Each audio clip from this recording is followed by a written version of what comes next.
Our objective was the destruction of Iran's nuclear enrichment capacity and a stop to the nuclear threat posed by the world's #1 state sponsor of terror. Puta-putang Iran Sunata. Hot shot running in my non-stop 30. Son ang puta-putang Iran impormasyon. Aya sa DWJE 88.1 FM Radyo Pangasinan. Paborito. Kapaborito, lukot nyo lang ng dukulan nyo. Alas 6 na. Time check was brought to you by San Carlos City Mayor Julier Ayoy Rosuelio. San Carlos City, maunlad, ligtas at maayos. Parad aliguas, tan arangkaday kalasyaw, ang inyong lingkod sa ating bayan. Ang bawat isa ay mahalaga. Sama-sama nating itaguyod ang disiplina, malasakit, at tunay na pagbabago. Sa tulong ng inyong suporta, patuloy nating mapapalago ang ating komunidad. Malinis, ligtas, at maunlad. Isang mensahe mula kay Mayor Patrick Agustin Caraman. Kasama ninyo sa bawat hakbang tungo sa progresibong bayan. Alagang Caraman, Kalasyaw, para sa lahat. Do you want to lose weight, build muscle, or simply feel your best? Feel good and look good sa FP Gym Tapuac, Dagupan City. Since 1986, ang FP Gym Tapuac ang inyong naging kaagapay para manatiling masigla, malakas at bumata ang inyong pangangatawan. FP Gym Tapuac, fully renovated, mas pinaganda at bago ang mga gamit na swak sa inyong fitness goal. Pwede rin kayong mag-zumba tuwing Lunes at Miyerkules at 6 to 7 p.m. So book yourself now at FP Gym Tapuac. Call them at 0917-188-2027 or visit them and look for Jinky and Adele. Your journey to a healthier, happier you starts now. Kaya ano pang hinihintay nyo? Tara na, mag-workout na tayo sa FP Gym Tapuac. This is DWJE 88.1 FM Radio Pangasinan, whose sole mission is to inform, to educate, to entertain, delivering to all Pangasinenses news that is true, public service that is sincere, commentary that is fair, and entertainment that is proudly Pangasinense.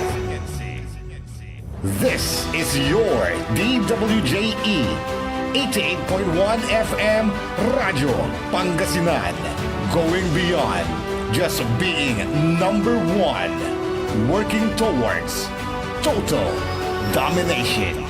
Jad Dagupan, walay saksakay ang radio station ya iyayag nasaray Dagupenyo. Jad Bacayao Norte, Paborito. Bacayao Sur, Paborito. Barangay 1, Paborito. Barangay 2, Paborito. Barangay 4, Paborito. Tanchat Bulusan. Paborito. Aya, so 88.1 Radyo Pangasinan. Balita sa umaga. Musika walang kasawa. Pangasinan Gulf Waves Network Corporation. Sa Pangasinan, ito ang DWJE 88.1 FM Radyo Pangasinan. Paborito. Kahit saan sulok ng Pangasinan, Paborito. ikaw ang pinag-uusapan. Paborito. Ang radyo na paborito ng bayan. Paborito. DWJE 88.1 FM ang pinapakinggan. Paborito ng kabataan at matatanda. Paborito. Paborito. Paboritong pakinggan sa bus, tricycle, jeep at mga opisina. Paborito mo, paborito ko, paborito natin lahat. DWJE 88.1 FM Radyo Pangasinan. DWJE 88.1 FM Radyo Pangasinan.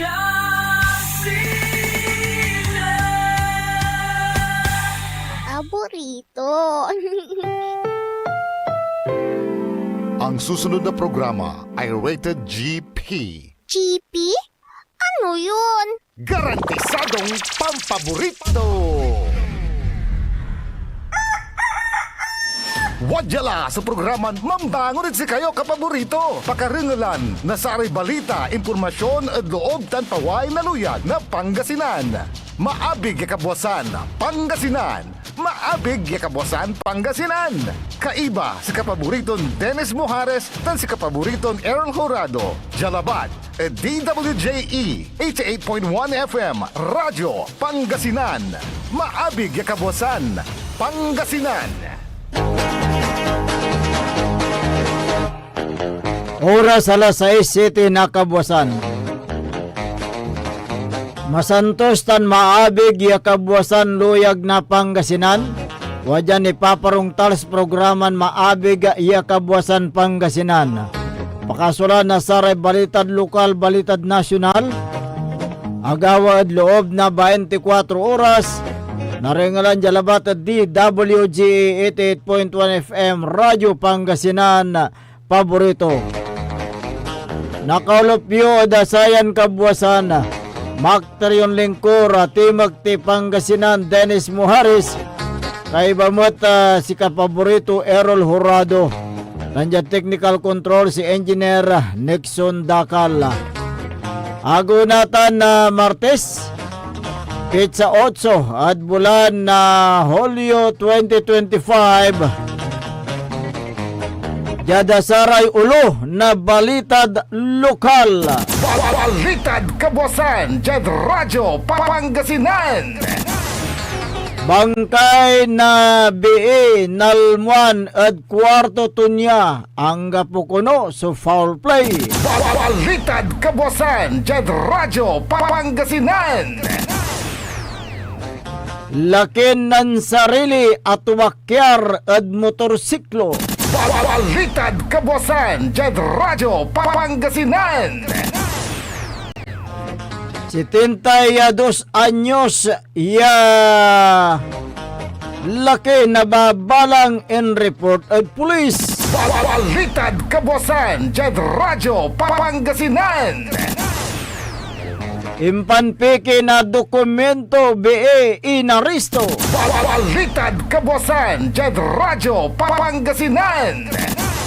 Service warrant imparesibe at BN awalaan na kason panagtakaw.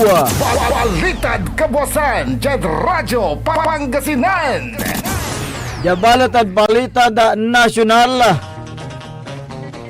Panlagap at taalay ka ilarga at sayan simba unong at DOJ. Balitad Kabwasan, Jed Radyo Pangasinan.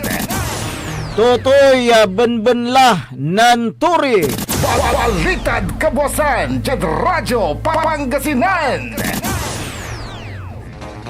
Port Jad Manila kolektor na aburido at saray sindikato. Balitad Kabwasan, Jed Radyo Pangasinan. Lay ada panharas ada saray unuutang ipursigi. Balitad Kabwasan, Jed Radyo Pangasinan. 1,000 monthly allowance na saray estudyante itutulak na Senado. Balitad Kabwasan, Jed Radyo Pangasinan. Oras nila alas 6:10 na Kabwasan tanatan wajara detalye at balitad lokal.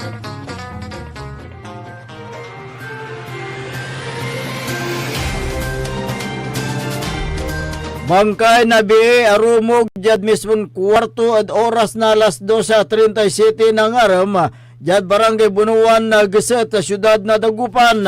Saray sa may biktima su Aberber at ngaranton na Renalyn Garcia Moralina si katoy akatarakyan jad mismo na katrito niya ya andilad bilaya kanyanin tawag imano dasare barangay officials tan na incoordinate jada police station. Tampol yan ang respondi ray kabiyangan na police tan city health officer jada ginawan medical examination ang po anong nang sugat o gasgas at laman na biktima. Nayari na walay sakit na biktima singagan na samay impatito niya. Balitad Kabwasan, Jed Radyo Pangasinan. lapod alak laki nan sarili, imbatik niya patambalan, agawas o aksidente oras na alas 9 na labi, jada barangay Romulo Highway, barangay Bakabak, bali ng mga Pangasinan. Kinabat sa biktiman si Ador Aunor Habinar, 25 anyos, Bawalakido Maralos, residente ng barangay Makarang, bali ng mga Pangasinan. Jad ginawa ng investigasyon na mga pulis sa may biktima suman mamaniho na Black Rusi 110 motorcycle nan alos control to niya sumunibila tan nabimangga poste. Akagamor na sugat yad nandaruang parte na laman na subbiktima tan si katoying batik yad mga District Hospital na sari ng responden rescue team. Balitad kabosan, Jed Radyo, Pangasinan. 72 anyos siya, senior citizen, nababalang jad bali na Villasis, Pangasinan. Personalya pimarong tal jad police station na Villasis.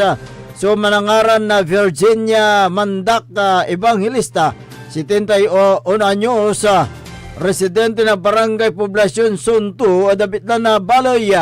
Unong palapag na komplenanta sa may asawa to na kinabat ng Aranton Conrado Ding Evangelista, retired government employee. So nababalang inkwa na komplenanta ng pataner. So asawa to niya umbisita at manangaran na Juan Tancris Alsate, jad barangay Lipay, piyan na pantungtungan sukaso. Anong nang naapo dara niya, kinabat ang ngaran niya Jari de Evangelista, jad barangay Palay Akalugan at amputin na ibay kabang balat agmatla anong pet na dabong dara niya, tan aga natawagan sa cellphone to niya. Samay nababalang iya masikan so kasulong na black sando, tan aka short pants kulay green na walay katagito na 5'9 na kayo manggitan medium belt. Ingkwan na complainant naman bilang at naanong ng dao na imano daso abitlan na babalang niya masikan at iduprog dalabat at police station na Villasis. Balitad kabosan, Jed Radyo, Pangasinan. Di inaresto at impanpiki na dokumento jad siyudad na Alaminos. Kinabat sa siningkat ya sospek at ngaranton Estrella Rosales sa Advento na barangay Talitay adabitla na siyudad. Si katoy naresto base at biskog na warrant of arrest impaksab na korte yawalipit sa to na June 20, 2025. Sa may suspect, so inaresto na Alaminos City Police tan Regional Intelligence Division na Police Regional Office 1 makalanura da kason falsification of public documents tan si katuing gangan na korte mampiansa at kantidad na 36,000 pesos sa may suspect so naweta jad police station for proper disposition. Balitad kabosan, Jed Radyo, Pangasinan. Inaresto na pulis dagupan so laki na walaan na kason perjury. Kinabat so nareston suspect ng ngaranton na Chofilo Castrense Muyrong na barangay Poblasyon Weste at siyudad na Dugupan. Si katoy naresto at oras na alas 12:15 na ngaram base biskog na warrant of arrest impaksib na korte yawalipit sa ton June 20, 2025 tan si katoy gangan na korte mampian sa kantidad na 18,000 piso sa may suspect sa walad kustodiya na Dagupan City Police Station for proper disposition. Balitad kabosan, Jed Radyo, Pangasinan. Jagsang kaunuran niya balita da lokal, emparesibiso service warrant laban at BN na wala na kasong panagtakaw jad custodial facility na San Manuel Police Station. Kinabat so na arreston suspect at ngaranton na Cynthia Jacobi Kabling. Si katoy impiso kalapod kason qualified thief. Tan si katoy gangan na korte mampiansa at kantidad na 40,000 piso. Sa may suspect sa wala ni custodial facility na San Manuel Police Station. Balitad kabosan, Jed Radyo, Pangasinan. Narangalan ere katibukulan niya balitad lokal antis tayo nonda pagadasare balitad nasyonal. Wadya ni Repi Garampay mano. This is Pangasinan Gulf Waves Network Corporation in Dagupan City. DWJE 88.1 FM Radyo Pangasinan. Hindi ba napapansin ng inyong negosyo, mga kapaborito? Abay, magpa-advertise ka na dito sa DWJE 88.1 FM Radyo Pangasinan. We are located at the 3rd floor of Jumel Building, A.B. Fernandez East, Dagupan City. Or you may contact us at 0968-444-4290 or 0956-168-4908. O bueno, mga kapaborito, magpa-advertise na! Wadyala sa programan Mambangon si kayo kapaborito. Pakaringalan na saray balita, impormasyon at loob tan paway na luyag na Pangasinan. Maabig yakabwasan Pangasinan. Maabig yakabwasan Pangasinan. Kaiba si kapaboriton Dennis Mojares dan si kapaboriton Errol Horado. Jalabat at DWJE 88.1 FM Radyo Pangasinan. Maabig yakabwasan Pangasinan.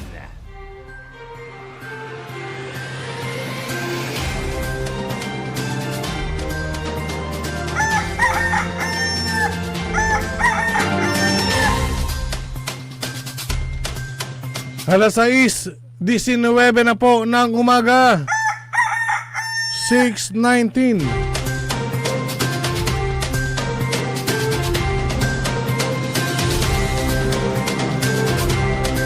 Ako po ang inyong kapaborito, Kuya Errol Horado. Narito po ang detalye ng ating mga pambungad, mga almusal balita ngayong araw ng Tuesday. Radyo Pangasinan, Almusal, Balita. Tiniyak ni Justice Secretary Jesus Crispin Remulla na sisimulan na ngayong linggo ang paghahanap sa mga nawawalang sabungero sa Taal Lake. Aniya magsisilbing ground zero sa paghahanap ang fish pond list ng isa sa suspect na tinutukoy sa investigasyon. Hindi pa niya makakasama sa search and retrieval group mula sa Japan government dahil noong nakalipas na linggo lamang ipinadala ang letter request na inaasahan naman ng DOJ na magre-reply sa loob ng linggong ito. May alternatibong sites na posibleng puntahan kung saan maaaring matagpuan ang mga nawawalang sabongero. Una nang sinabi ni Remulla na hiniling na sa Philippine Coast Guard na tumulong ang kanilang technical divers at ang iba pang ahensya ng pamahalaan. Nagpahayag din ang Department of Science and Technology o DOST na tutulong sa search and retrieval ng sabongeros. Sinabi ni NBI Director Judge Jaime Santiago na bukas siya sa pakikipagtulungan at kusang loob kung kinakailangan ang forensic assistance. Radyo Pangasinan, Almusal, Balita. Samantala, kinumpirma ni PNP Chief General Nicolas Torre III na nasa ilalim ng kanilang protective custody si alias Totoy o si Julie Dondon Patidongan na naging whistleblower sa kaso ng mga nawawalang sabongero. Kasalukuyan din anyang nag-a-apply sa Witness Protection Program si Totoy para matiyak ang kanyang seguridad. Ayon kay Torre, kilala at mayayamang tao ang sangkot sa ibinulugar ni Totoy kaya kailangan ang mahigpit na seguridad dito. Sinabi rin ni Torre na nasa kustodiyan na nila ang 15 pulis na sangkot umano sa pagpatay sa mga nawawalang sabongero na ang pinakamataas sa ranggo ay isang Lieutenant Colonel. Sa katunayan, halos lahat ng mga sangkot ay nasa active status. Tiniyak niya na wala silang sasantuhin at layunin lamang nila na mabigyan ng hustisya ang mga nawawalang sabongero. Inamin ni Torre na matagal na niyang hawak ang impormasyon noong siya pa ang director ng CIDG. Sa katunayan, kinilabutan umano siya sa mga saysay ni Totoy. Radyo Pangasinan, Almusal, Balita.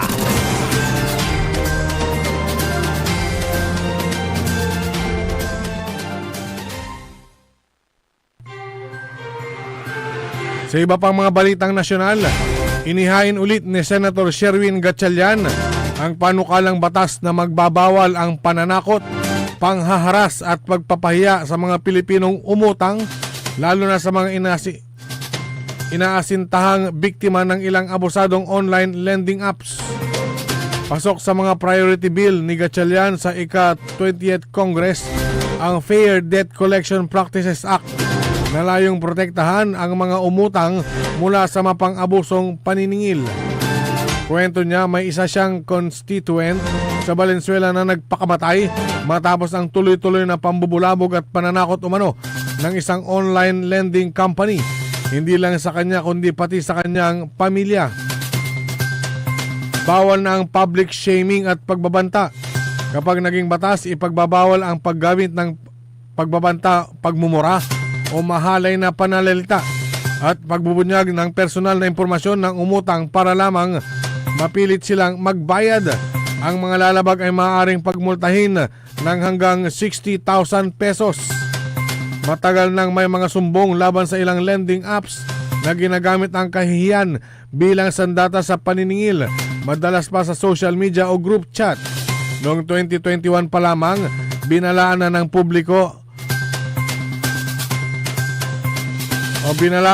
DOJ ang publiko laban sa mga nagpapautang na gumagamit ng doxing, pananakot at public shaming.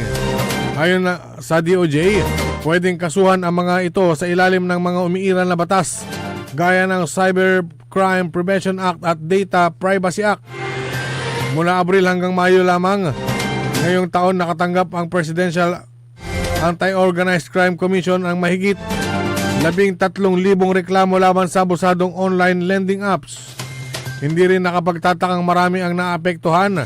Ayon sa isang pag-aaral ng Digido nitong May 2025, gumugol ng 1.54 bilyong segundo ang mga Pilipino sa paggamit ng digital lending platforms noong 2024 na may 16% na mas mataas kumpara sa nakaraang taon. Unang inihain ni Gatchalian ang panukala noong 2022 sa ilalim ng Senate Bill No. 818 pero hindi ito umusad sa komite. Radyo Pangasinan, Almusal, Balita.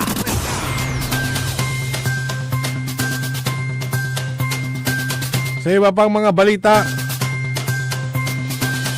huwag nang magbalak pa na magpasok ng mga kontrabando tulad ng droga at iba pang bawal na mga item dahil mahuhuli lang. Ito ang warning ni Bureau of Customs Port of Manila Collector Alex Albiar sa mga sindikato at importer sa isang panayam. Sinubukan nilang magpasok ng isang container na shabu worth 1 billion pesos noong January. Medyo bago pa lamang dito si Albiar, ngunit kagad nilang nai-intercept. Dagdag pa ng opisyal, hindi uubra na gagamitin nila ang pier para magpasok ng droga sa Port of Manila.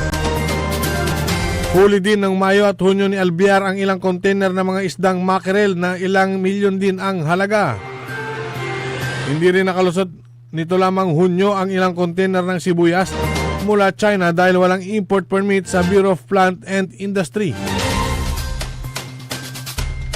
Ayon kay Albiar, naghahabol pa ng collection para makamit ang tax target pero hindi naman pwedeng ipikit ang mga mata para tumaas lang ang government revenue by allowing entry of contrabands items. Pahabol pa ni Albiar. Radyo Pangasinan, Almusal, Balita. At sa pinakahuling balitang nasyonal, isinusulong sa Senado ang panukalang bigyan ng gobyerno ng buwan ng 1,000 pesos allowance ang mga estudyante. Kung maging batas ang National Student Allowance Program o NSAP na akda ni Senator Loren Legarda, ibibigay ang allowance sa lahat ng naka-enroll na estudyanteng Pilipino na nakakuha ng minimum attendance requirements para pandagdag sa gastusin katulad ng pagkain, pamasahe at school supplies. Ipapadala ang allowance sa pamamagitan ng student cards o digital vouchers na maaaring gamitin sa mga accredited vendors tulad ng school canteen, transport providers at school supplies retailers. Sinabi ni Legarda na ang sinasabing mekanismo ay titiyak na ang allowance ay magagamit para sa edukasyon ng mag-aaral at mapataas ang school attendance at mapabuti ang kanilang academic performance. Nilinaw din ni Legarda ang nasabing allowance ay para lamang sa mga school-related expenses. Radyo Pangasinan, Almusal, Balita. At sumayin nyo ang ating mga pambungad, mga almusal balita ngayong araw ng Martes. Oras po natin alas 6:28 na po ng umaga. Radyo Pangasinan, Almusal, Balita. Ang puta-putang Iran balita. Our objective was the destruction of Iran's nuclear enrichment capacity and a stop to the nuclear threat posed by the world's #1 state sponsor of terror. Ang puta-putang Iran sunata. Hot shot, running in my non-stop 30. Son ang puta-putang Iran impormasyon. Aya sa DWJE 88.1 FM Radyo Pangasinan. Paborito. We want you well, cause we care. Here at WellCare Diagnostic Center. Deserve mo ng best care, kaya dito ka na sa WellCare Diagnostic Center. We want you well, cause we care. Here at WellCare Diagnostic Center. Visit WellCare Diagnostic Center, located at the Pandan Town Center, Mapandan, Pangasinan. For reliable and top-notch healthcare services, you deserve the best care. WellCare Diagnostic Center. Are you looking for construction services? Art Construction Services is the name of the game. They do civil works and engineering, structural waterproofing, swimming pools, road constructions, condominiums, big warehouses, at marami pang iba. Art Construction Services, pulido ang trabaho at tapat sa serbisyo. Main office, Saging Dinalupihan, Bataan, at may satellite office sa may Bunuan Gazette, Dagupan City. You may contact Miss Tyra Sweet at 0962-806-7360. Art Construction Services. Hanap mo ba ang legit at malinamnam na boneless bangus kapaborito? Heto na ang Donna Dagupan Boneless Bangus. Malinis at malinamnam, araw-araw bago. Mura ang presyo at pwedeng pang negosyo. Legit boneless bangus. Legit supplier, Donna Dagupan Boneless Bangus. Matatagpuan sa Magsaysay Market, Dagupan City. Open 24 hours. Available din ang boneless bangus, Shanghai bangus, spicy bangus, boneless tinapa bangus, at rellenong bangus. Donna Dagupan Boneless Bangus. Matatawagan po sila sa 0939-415-8547 at 0930-284-5333. Donna Dagupan Boneless Bangus. Financial needs? Sagot ng First Choice Finance Corporation yan. They offers loans, collateral loan, auto loan, motorcycle loan, real estate loan, character loan, at marami pang iba. They are located at the second floor, GNM Building, number 86, Bunuan Gazette, Centro, Dagupan City. May branch din po sila sa Urdaneta City at Baguio City. First Choice Finance Corporation. For more information, you may contact 0995-756-9235, 0912-890-2422. 075-540-7591 or 0917-508-9188. First Choice Finance Corporation. Gusto mo bang maging healthy ka paborito at malayo sa iba't ibang sakit habang ikaw ay nagkakaedad? Ito na ang Elixir Placenta 3-in-1 Stem Cell Therapy, DNA at Anti-Inflammatory Therapy Food Supplements. Panlaban sa iba't ibang sakit tulad ng hypertension, diabetes, cancer, sakit sa bato at iba pa. Hindi mo na kailangan gumastos ng malaki para magpa-stem cell. DFA approved. For more information and orders, you may contact Miss Lo Ree 0916-229-4977 or 0917-474-4515. Elixir Placenta 3-in-1 Therapy. Celebration! Staycation with family or an intimate moment with your special one. Merong perfect na venue yan sa Mapandan. Cora's Manor and Garden. Magmalamay-ari ng mansyon at these magnificent enclave place here at Cora's Manor and Garden. Carry out any occasion sa kanilang garden cafe or party at their poolside. Have a sing-along at their music room, relax at their room accommodation, or enjoy a private time with someone. Sa kanilang Cabana A, kung saan may private outdoor jacuzzi kayo in an enclosed place. Enjoy great food, warmly welcoming staff, exceptional accommodations, and relaxing scenery at Cora's Manor and Garden. Whatever it is, Cora's Manor and Garden is the perfect place to be. Visit them at Barangay Pias, Mapandan, Pangasinan, or call them at 0945-800-7074. Experience a special moment, how it should be, at Cora's Manor and Garden.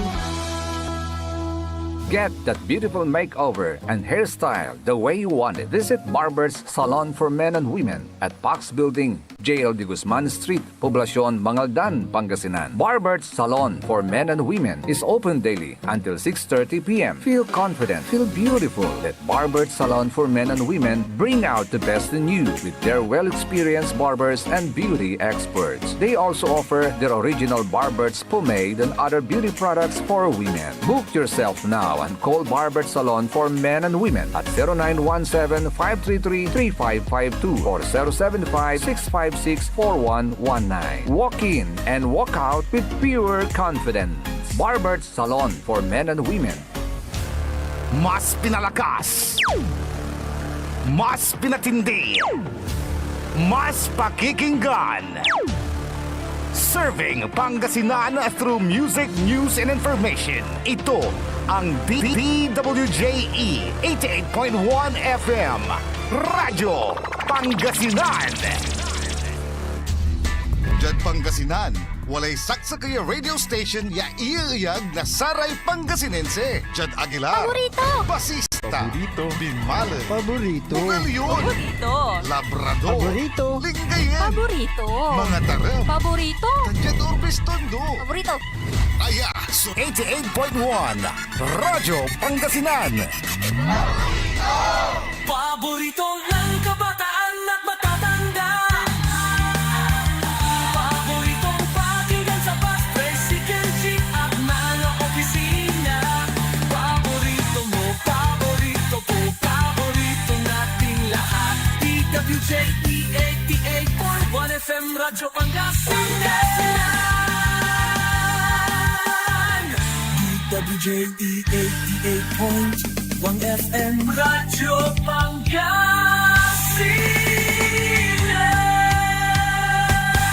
Paborito! Oras alas 6:35 ng umaga. Sa pagpapatuloy po ng ating palatuntunan, Maabig Kabuasan, Pangasinan.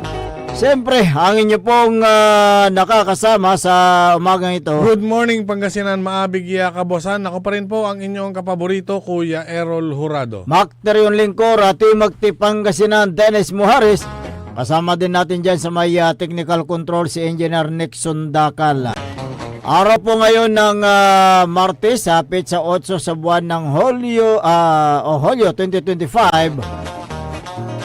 Kung mayroon kayong mga gustong iparating na mga reklamo, mga sumbong, hinaing, mga reaction, suggestion, opinion, mangyari lang po tumawag sa ating hotline 0939-100-9931 o kaya yung sa Globe number 0927-974-2784 at sa kayong personal na text line ko 0946-503-6465. At ang ating Facebook naman sa ating live pa rin, DWJE 88.1 FM Radyo Pangasinan. Ganon din sa ating YouTube channel. Ayan,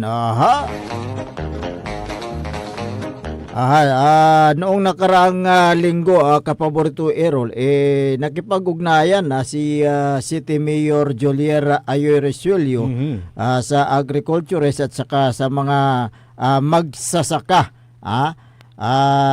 Ang layunin nito upang pakinggan at ayusin ni Mayor Resuelio ang yung problema, unawain niya yung mga patakaran sa sektor ng agrikultura. So isang araw po yun na talagang tinutukan ni Mayor Julier Ayo-Resuello ng lungsod ng San Carlos. Sabi niya nga, nag-umpisa kami ng alas 8, pero hanggang hapon. Tinutukan ko hanggang alas 4 ng hapon ako doon para lang mapag-aralan kung ano ba talaga ang solusyon at nagiging problema. Sa lalo mga na magsasaka.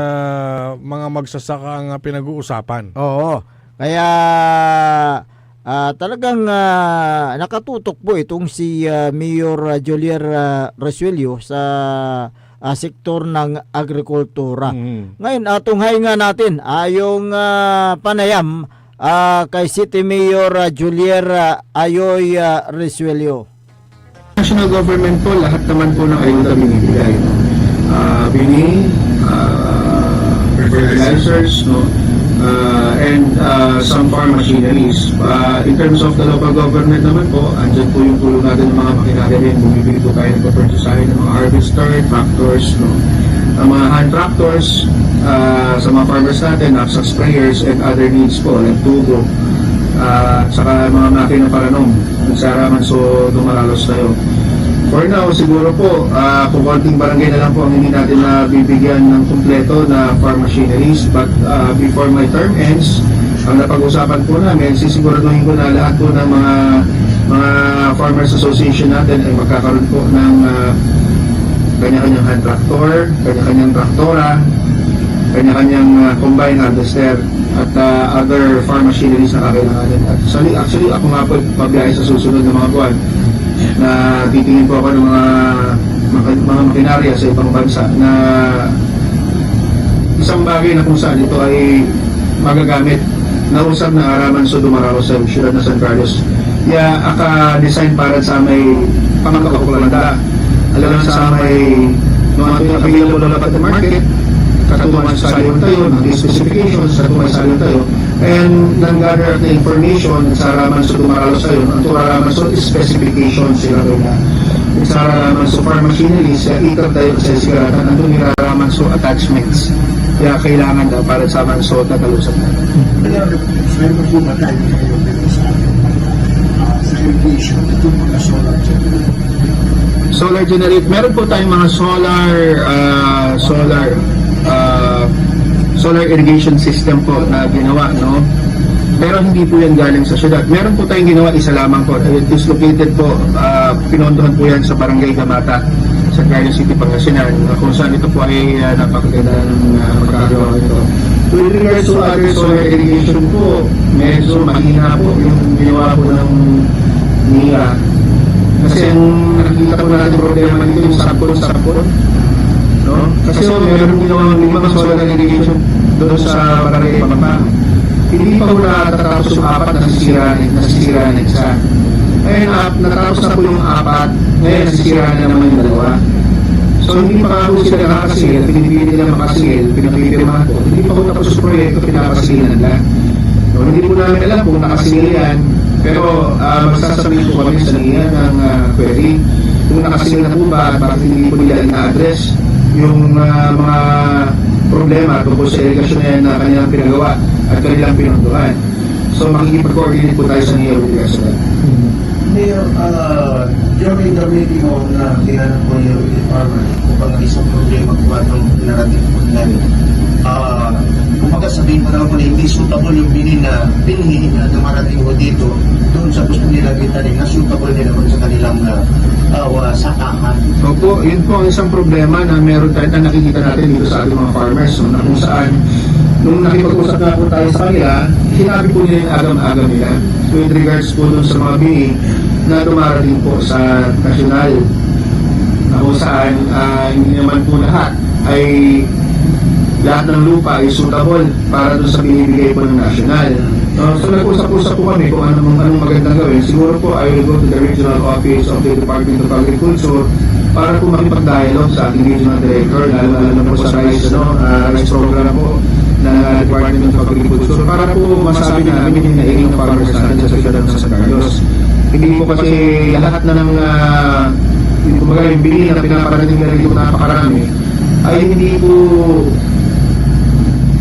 parang hindi po suitable for para po dun sa lupa ng ating mga kababayan o ng ating mga farmers dito sa siyudad ng San Carlos. So we will be discussing this to the regional office para po mabigyan ng pansin kasi kung magbibigay din po sila ng mga binig, hindi naman po suitable o hindi naman po nauugma para po dun sa lupa na sinasaka ng ating mga farmers dito. Sayang din po yung actually meron pong iba dahil yung nga po mga dumarating, no, nangyayari po tinatanggap lamang nila pero hindi nila tinatanim. Ang ginagawa na bumibili lang po sila ng ibang sarili nilang binig na suitable for their rice lands, no, yung mga pinagsasakaan nila. So, paano po natin ma-aadresan yan? Makipag-usap po, makikipag-coordinate po tayo sa regional office para po malaman nila yung hinaing po ng mga farmers natin sa siyudad ng San Carlos. I will be getting the data kung ilang hektarya po ang hindi sumasang-ayon yung lupa doon sa binig na binibigay nila at bibigyan din po sila ng data kung walang hektarya yung ilang hektarya yung suitable for that. Sir, yung brand po ba sila ang nagbibigay? Wala ba yung karapatan na mamili? Sabi daw po, meron daw po mga brands lamang na nagbibigay ang national. Siyempre, sila po nagbibigay, so sila po susunod. Pero amongst those brands po, meron pong pagpipilian, lagi pong nakalian. So sana naman po, dun sa tatlong yun, na pagpipilian, sana po kung ano yung nararapat para sa mga lupa, ng mga farmers natin, yun po yung magbigay para sa atin. Kaya nga po ako nakikipagtayo sa kanila para malaman nila kung ano yung pinakamagandang variety ng binig para po sa siyudad ng San Carlos. Since na-report ko city naman kung San Carlos City, wala ko ba kayong plano na mag-produce ng sariling bigas po San Carlos City rice na siya kayo na rin po ang bibili mo at mga produkto mo ng mga farmers po natin. Tinututukan po natin yan at yan po ang isa sa mga plano ng local government unit. Bakit? Unang-una po sa lahat para hindi tayo magkakaroon ng scarcity ng bigas dito sa siyudad ng San Carlos. Ma-regulate po natin ang presyo ng bigas sa ating siyudad, sa merkado.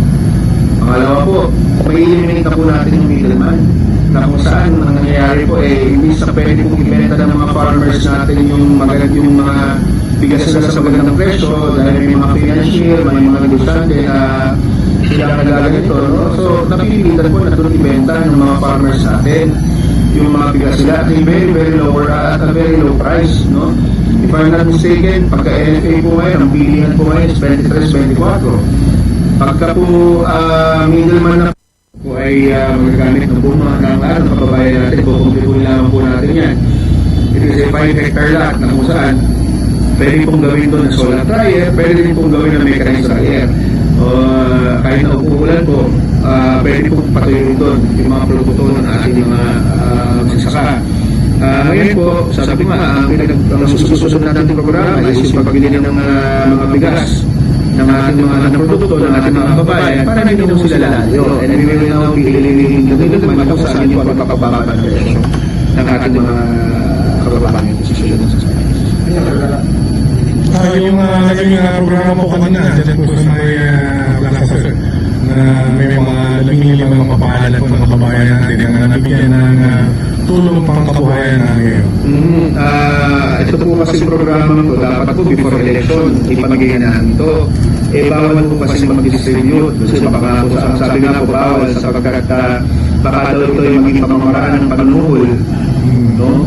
Pero ito yung programa ng lokal na pamahalaan. Nagsisimula lang po tayo sa lalamig ng mga tao. Pero from that po, sisiguraduhin po natin na may spread po natin yan sa buong siyudad ng San Carlos, sa buong Chendes, sa barangay. So kukuhanin po tayo sa iba't ibang barangay ng mga taong mga mahirap pero gustong maghanap buhay.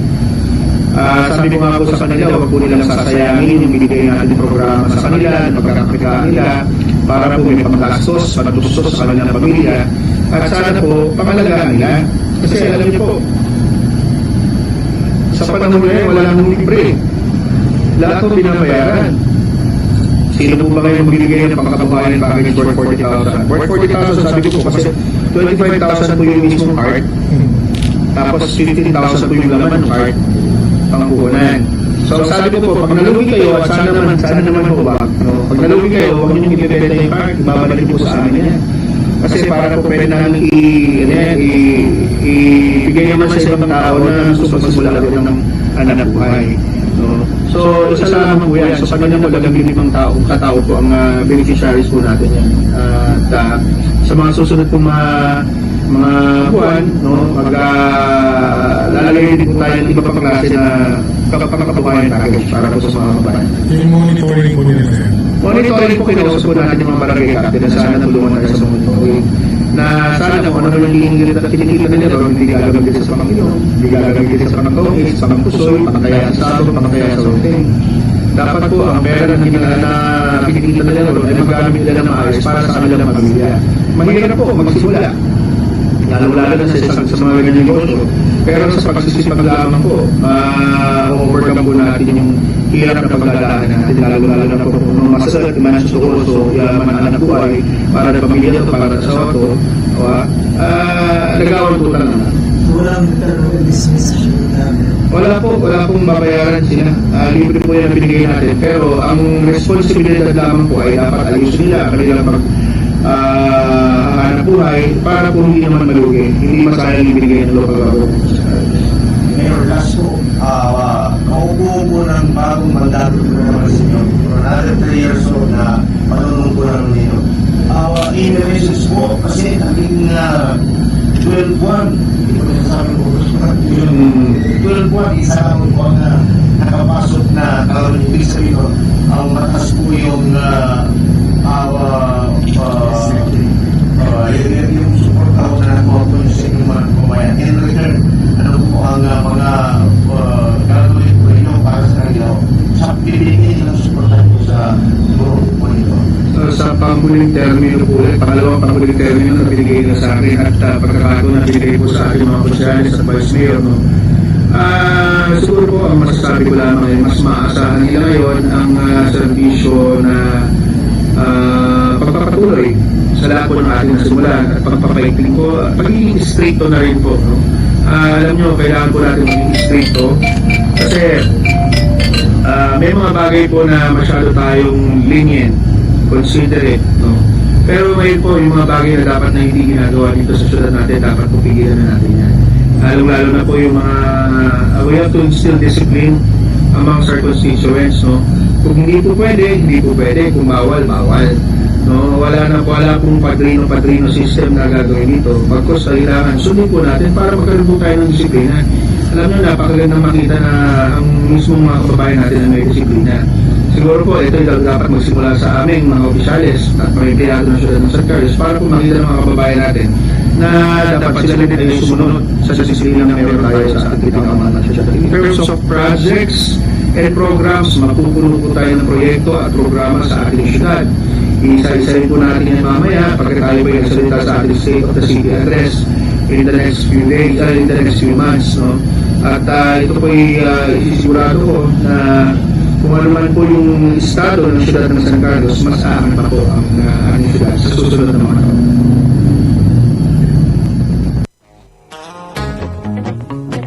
Yun po ang panayam kay City Mayor Jolier Ayoy Resolio ng lungsod ng San Carlos.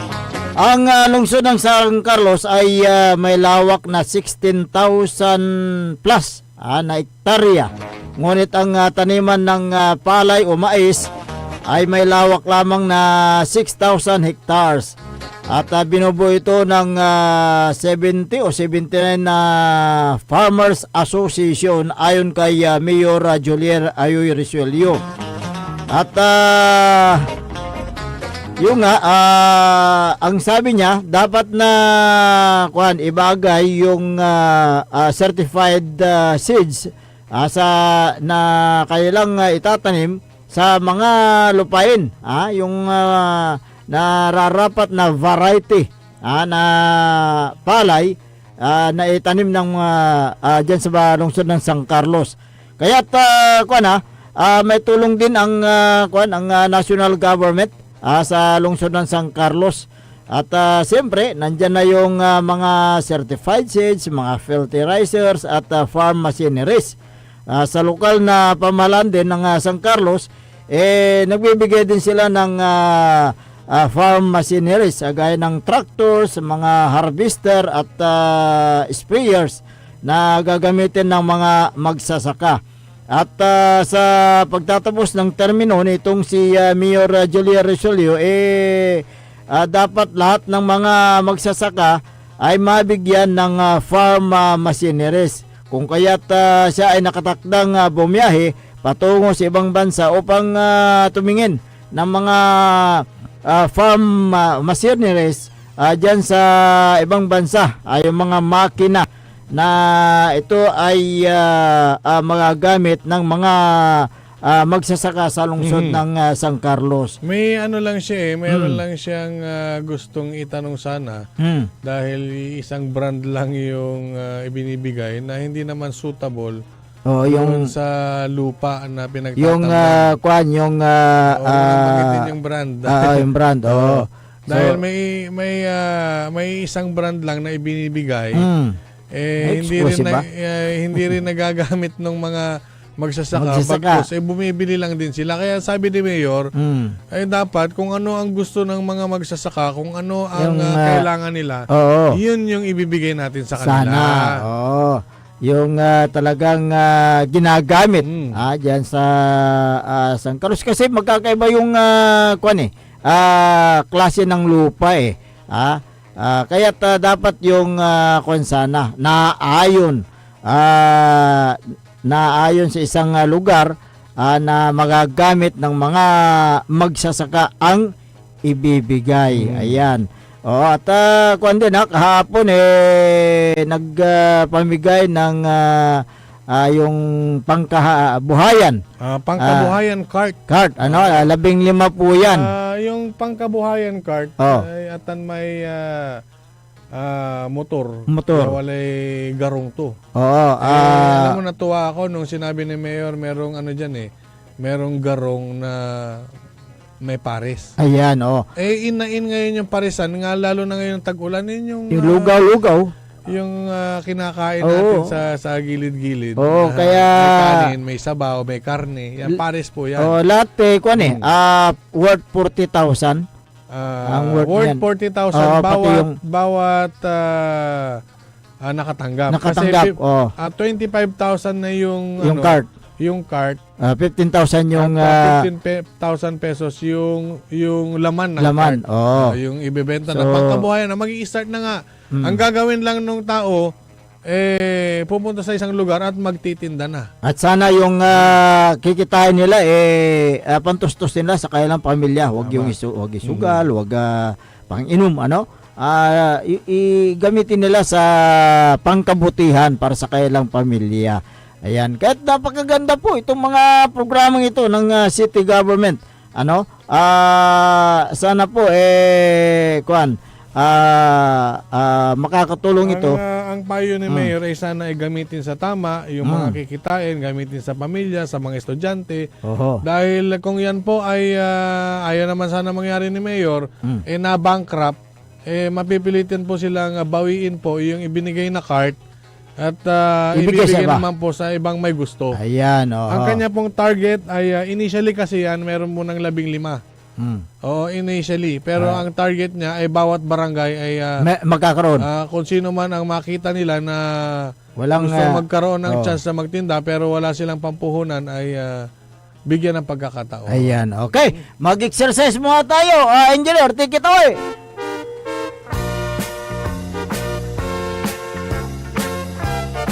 Magandang umaga kay Puso Chief ng San Carlos, si George Bacani. Uy, si Sir George. Ayan, good morning. Si Sir Bacani, dating official ng pulis din yan. At ganun din yung Puso dyan sa Kalasyaw. Good morning sa inyo, si Tina Dilion na nanonood. Ano kaya ang pangalan ng hepe ng Puso dyan ngayon?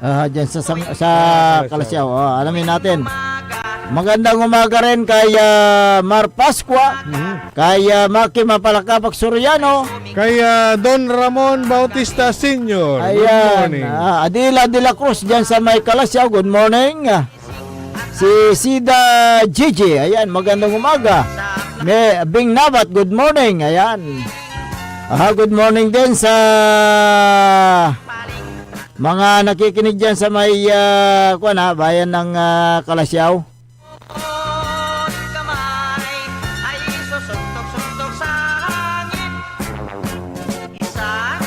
Si Mayor Patrick Agustin Karamat, dyan po sa may bayan ng Kalasyaw. Good morning. Gawin din si Vice Mayor Kevin Roy Macanlalay. Good morning. Si Councilor Kyle Arthur Balduesa Gaspar. Good morning. Si Councilor Nestor Gabrilio. Si Councilor Manny Datuin. Ayan, magandang umaga. Si Councilor Elias Villanueva. Manangaro Lawas. Ayan, magandang umaga sa inyo. Si Councilor Jopi Loresco, good morning. Si Councilor Mike Sison. Councilor Haberdani Messina, magandang umaga. Good morning. At good morning din kay Municipal Administrator PG De Vera. Gawin din kay Kapitan Saldi Bauso ng Barangay Macabito, Kalasyaw, Pangasinan. Siyempre yung bagong Liga President, si Councilor Jose Paris. Good morning.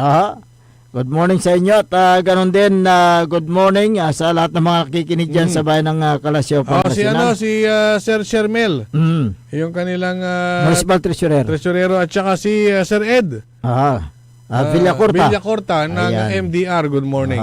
Good morning din kay Mayor Liseldo Dong Kalugay at Vice Mayor Maximilian ng bayan ng Sual, Pangasinan. At ganon din, belated happy birthday kay Madam Garly Macaranas Kalugay. Ayan, good morning po sa inyo. At good morning din kay Mapandan Mayor Carl Christian Viga. Si Maaro Lawas, Matulong Lawas, Makuli Lawas. Ditan at bali na Mapandan. Si Sir Felix Domicilio tsaka si Sir Jefrel Abrasaldo. Good morning. Ayan, good morning sa inyo. Ang puli maladla may oras tayo da programa na maabig ya kabuwasan Pangasinan. Kanya si kamit pansamantalan na mapataner tanong poil na buwas. Sara kanta bayo da sayang programa. Ako po ang inyong kapaborito, Kuya Errol Hurado. Makteryo Lingkora, Timog ti Pangasinan, Dennis Muharis. Kay bamaditan na technical control si Engineer Nixon Dakala. Ang tabayanan suntumbok ke programa na kapaborito Amor Ligas Pidiga. Jalabat DWGE 88.1 FM Radyo Pangasinan. Paborito! Wadyala sa programan Mambangon si kayo kapaborito. Pakaringalan na sa balita, impormasyon